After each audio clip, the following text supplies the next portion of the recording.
What is the priesthood of believers? Okay. Love this question. Yeah, this is a great question. So Paul has this great statement in 1 Corinthians 12 where he talks about how the family of Christ is kind of like a body. And here's what he says, 1 Corinthians 12, verse 12. The body is one and has many members, and all the members of the body, though many, are one body, and so it is with Jesus. For in one Spirit we were all baptized into one body, Jews or Greeks, slaves or free, we were all made to drink of one Spirit. So the body doesn't consist of one member, but of many.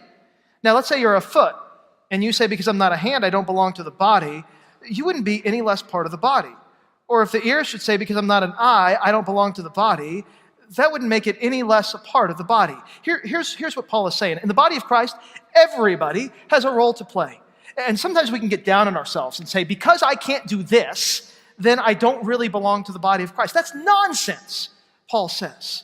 And that's what the priesthood of all believers means. It comes out of an era in the 16th century with Martin Luther, where there were basically like the spiritual elites and everybody else.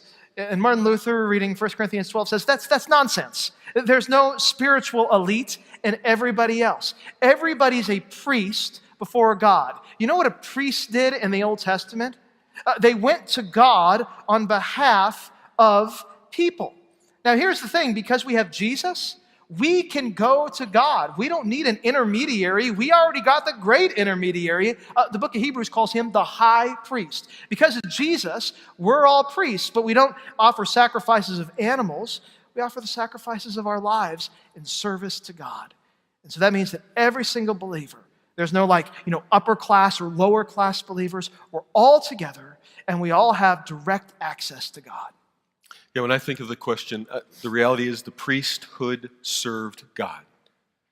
You and I are priests through the wonderful gift of salvation. And so as we serve, as we are the priesthood of all believers, what are we called to do? We're called to serve God. So how do we serve God? Well, we serve God by doing things for Him. We serve God by singing His praises and worship. And we serve God by loving others as He has first loved us. In other words, everyone who believes has a role to play. Everyone who believes has a service to offer. And if you're not sure what that service is, let it begin by loving the people around you as God has loved you.